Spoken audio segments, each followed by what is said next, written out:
Hi everyone, this is Christina Within the Garden, and I wanted to show you what I got from the Pacific Northwest Flower and Garden Show. I have a map here that'll give you kind of an illustration of how big the show was, and then some of the items I got from the show that I want to show you that I plan on planting this weekend. Now, I had an amazing time at the Flower and Garden Show. We live in Eastern Washington, and it was in Seattle.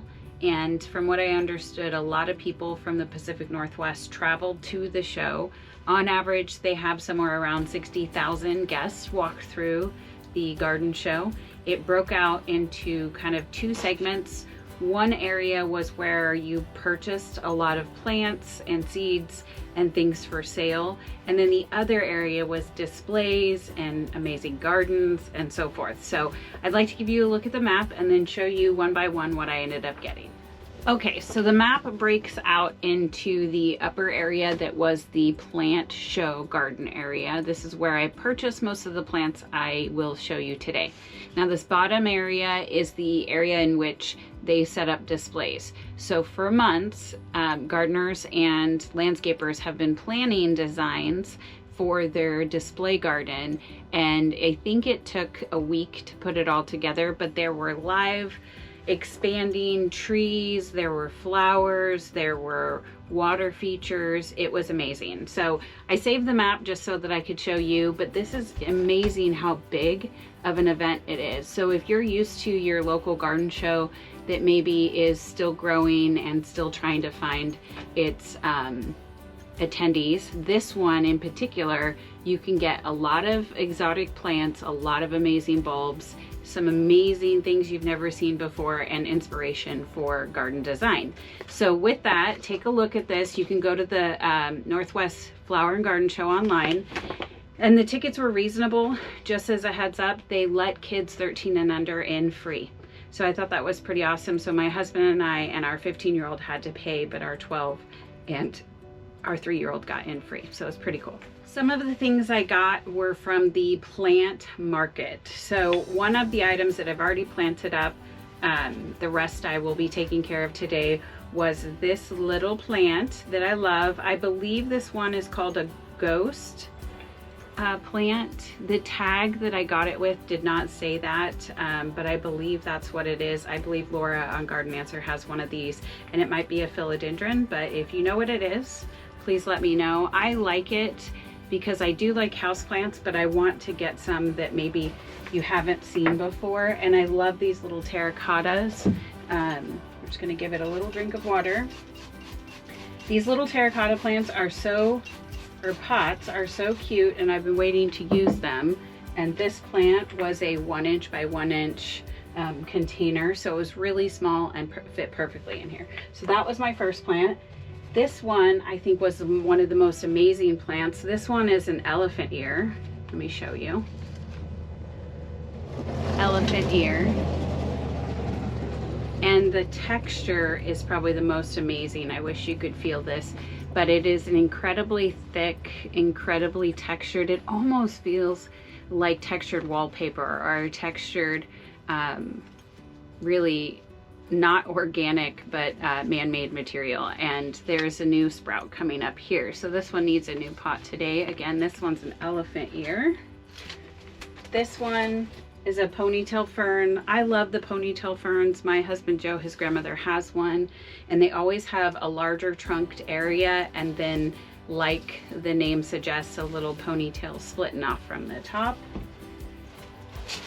This one was also unique. It did not have a tag, but it says Aliscosia, African mask plant. And if you look at this one in particular, it kind of does look like those African masks. But what I think is most incredible is if you check out the back, it's like a purpley maroon veined color. Let's go this way. So African masked plant. And then something super cool was there was a booth that was giving out Christmas trees. So this is an evergreen. It'll be a Christmas tree. I just added water. We need to plant it. And it says, every tree we plant makes a difference, from Bartlett Tree Express. And so this is one that I'm gonna actually plant in a 5-gallon container so that if we move, I can take it with me. So this was my free plant, which I think is incredible. And then I purchased 3 of these giant sequoias. So these are Propagation Nation. So they're taking a piece of a sequoia, probably new growth, off of the tree, and they're placing it in soil and rooting it in. And let me just show you how vigorous, let me set this down. Look how incredibly vigorous this root system is. Like, those are incredible. So I'm gonna also plant these in containers for now.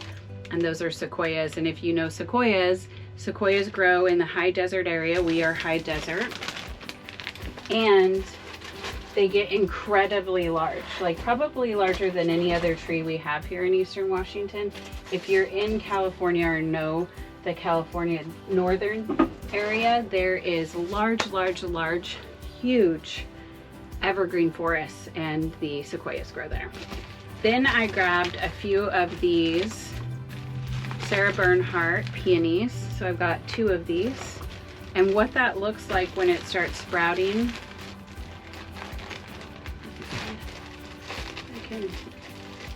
so they're so pretty. They're like a green and pink. So I got 2 of those, which we'll put in the ground. Peonies like to be shallow planted.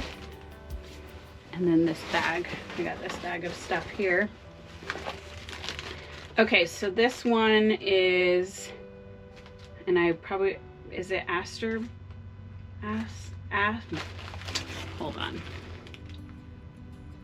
Astrobi.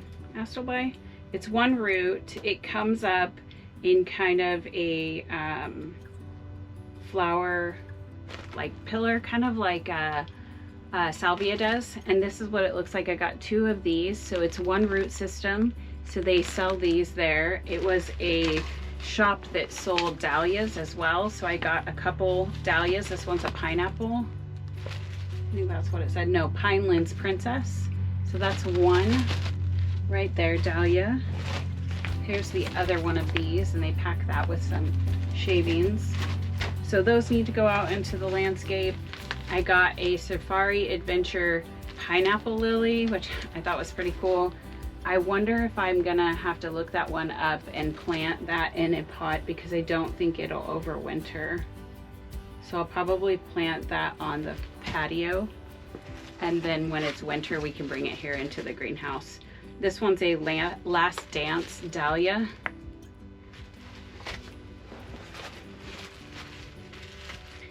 And a Colorado Classic.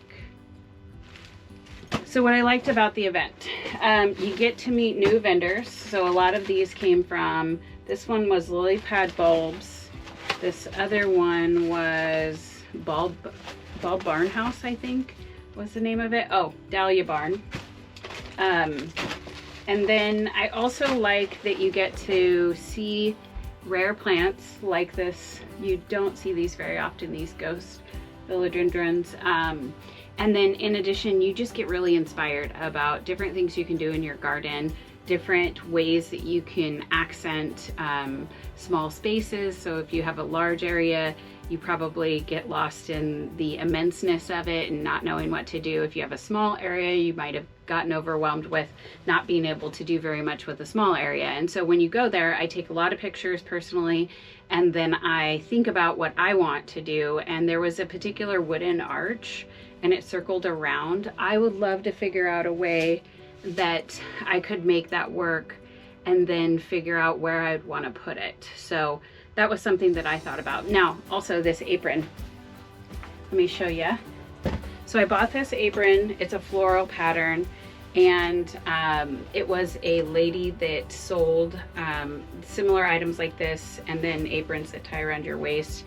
And what I like about this one's a garden apron. I like the floral pattern. I like that I can put my mic up here. I like that I can put my tools or my seeds in my pocket. We actually planted those already, so I wanted to put those back. I can put my phone in here. You could have your sunglasses, whatever you need. And then when you're in the middle of dirt, I would wear this inside the greenhouse, so when I'm planting, I'm not getting my clothes dirty. And then I'm just gonna hang it up and keep it out here. But I really like it. I think it is very maybe old-fashioned, but also very cute. And so the colors and the pattern I really liked. It comes around in the back like this. And so you just slip it on over and it is washable. So I liked it. Okay, that was my trip to the Pacific Northwest Flower and Garden Show. I'm gonna get these planted up. I hope you enjoyed seeing what I ended up getting. I hope you go next year and see what you can be inspired to do in the garden and what is interesting to you. Take pictures, share them.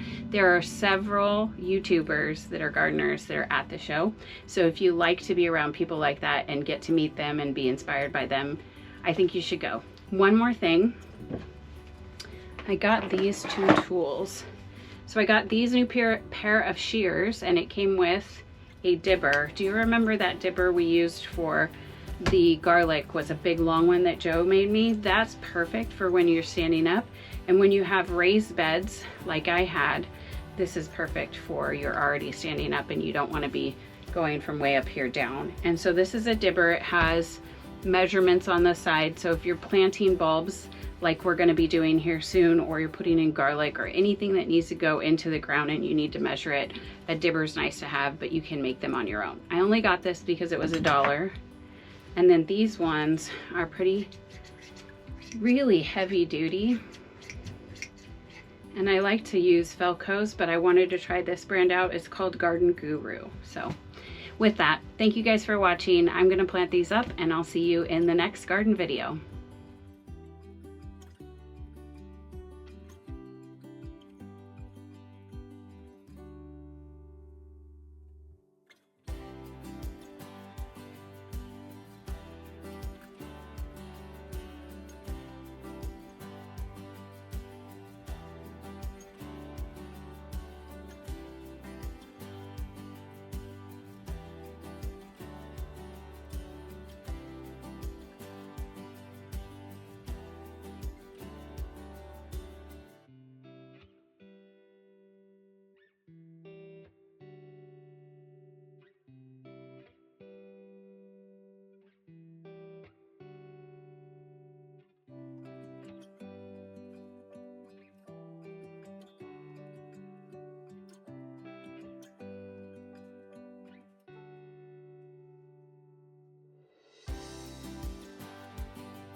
I love how these turned out. Check out the inside plants and also show you the trees that I planted in the red pots.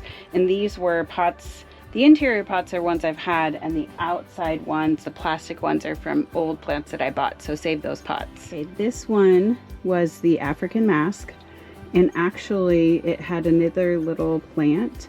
So I took it and I put it over here, so that was that small one. Here's the ghost. Here is the ponytail fern. Let's see if it's... And at the bottom of this pot, I put a fabric so that the soil doesn't come out of the hole, because the hole on that one's pretty big. And here is the elephant fern. And so I'm going to take these inside, take a look at the absolutely beautiful trees. So these 3 are the sequoia. So what you want to do, because the root system was actually really long from where they propagated these, and so I put the plant in there and then I filled in with soil all the way around, and this is our Christmas tree. I hope you guys enjoyed today. I hope you go to the Flower and Garden Show, and I will see you in the next video.